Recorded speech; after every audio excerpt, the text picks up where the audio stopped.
അപ്പം ഞാൻ ഇന്നും കൂടെ ഉള്ളൂ, മറ്റന്നാ പോവേ ദുബായിലോട്ട്. അണ്ണി നീ വന്നിട്ട് 2 മാസമായോ? പിന്നെ ആയില്ലേ, സെപ്റ്റംബറിലല്ലേ ഞാൻ വന്നത്. എല്ലാവർക്കും ഗൾഫിൽ വന്നിട്ട് തിരിച്ചു പോകാൻ ഭയങ്കര മതിയാണ്. അവൻ്റെ സന്തോഷം നോക്കിയാണ്. ശരിയല്ലേ? എടാ മഴയുടെ അങ്ങോട്ട് കയറി കയറാം, വാ.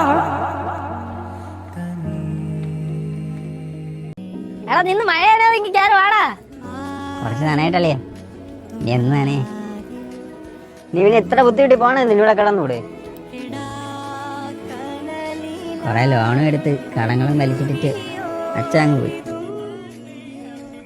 അമ്മയും പെങ്ങളും വീട്ടിലുള്ളപ്പം കടക്കാർ വീട്ടിൽ കയറി ഇറങ്ങിയാൽ പിന്നെ നമ്മളെ കാണുന്നതെന്ന് പറഞ്ഞിട്ട് വല്ല കാര്യമുണ്ടാകും.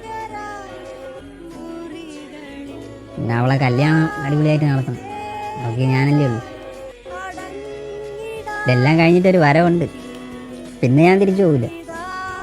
കൂലിപ്പണി എടുത്തിട്ടാണെങ്കിൽ ഇവിടെ കിടക്കും. അല്ലെങ്കിൽ ഇവിടെ കിടന്നിട്ട് കാര്യമൊന്നുമില്ല, വിശപ്പുറമെങ്കിൽ പുറത്തോട്ട് തന്നെ പോകണം. വേറെ ഒരു വഴിയില്ലാത്തതുകൊണ്ടാണ് ഞാൻ പോണത്.